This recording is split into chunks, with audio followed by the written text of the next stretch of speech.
இடம் பொருள் நேயர்களுக்கு வணக்கம். இந்த வீடியோல என்ன பார்க்க போறோம் அப்படின்னு பார்த்தோம்னா, ஜி தமிழ் டிவி சீரியல்ல இந்த வாரம் டாப் 5ல எந்தெந்த சீரியல் இருக்குது போகுது அப்படிங்கிறது தான். அதாவது டிஆர்பி படி எந்தெந்த சீரியல் வந்து டாப் 5ல இருக்குது அப்படிங்கிறது தான் இந்த வீடியோல ஒரு லிஸ்டா பார்க்க போறோம். டாப் 5ல 4வதுல இருந்து ஆரம்பிச்சிடலாம்ப்பா. என்னப்பா 5வது தானே சொல்லுவாங்க, என்ன 4வதுன்னா 4வது இடத்துல 2 சீரியல் இருக்குது அப்படிங்கறதுனால 5வது இடத்த ஸ்கிப் பண்ணிடலாம். அப்படிங்கறதுனால 4வது இடத்துல இருந்து ஆரம்பிச்சிடலாம். 3.21 ரேட்டிங்கோட வந்து வீரா 4வது இடத்துலயும், அதே 3.21 ரேட்டிங்கோட வந்து நினைத்தேன் வந்தாய் வந்து 4வது இடத்துலயும் இருக்குது.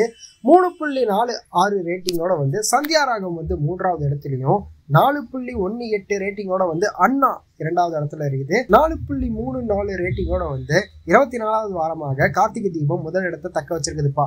ஸோ இதெல்லாம் தான் இந்த வாரம் ஜி தமிழ் டிவி சீரியல்ல டாப் 5 லிஸ்ட், டாப் 5 சீரியல்ஸ். இதுல உங்களோட ஃபேவரட் சீரியல் எது அப்படிங்கிறத கமெண்ட்ல சொல்லுங்க. ஸோ இந்த வீடியோ பிடிச்சிருந்தா லைக் பண்ணிட்டு இந்த மாதிரி அப்டேட்ஸ் நீங்க தொடர்ந்து பார்க்கணும் கேட்கணும் அப்படின்னு நினைச்சீங்கன்னா மறக்காம சப்ஸ்கிரைப் பண்ணிருங்க. அடுத்தடுத்த வீடியோஸும் வந்துட்டு இருக்குதுப்பா. சன் டிவிக்கான ஸ்பெஷல் வீடியோ வந்துட்டு இருக்கு. டாப் 5ல என்ன அப்படிங்கிறது பொதுவாக நம்ம போடுவோம் இல்லை, தமிழ் டிவி சீரியல்ல எந்தெந்த சீரியல் டாப் 5 லிஸ்ட் அப்படிங்கிறது அதுவுமே வந்துட்டு இருக்கு. விஜய் டிவியோட டாப் 5 லிஸ்ட்டுமே ஆல்ரெடி நம்ம அப்லோட் பண்ணியாச்சு. உங்களோட ஃபேவரட் சீரியல்ல அதுல எல்லாம் இருக்குதா அப்படிங்கிறத செக் பண்ணி பார்த்துக்கோங்க.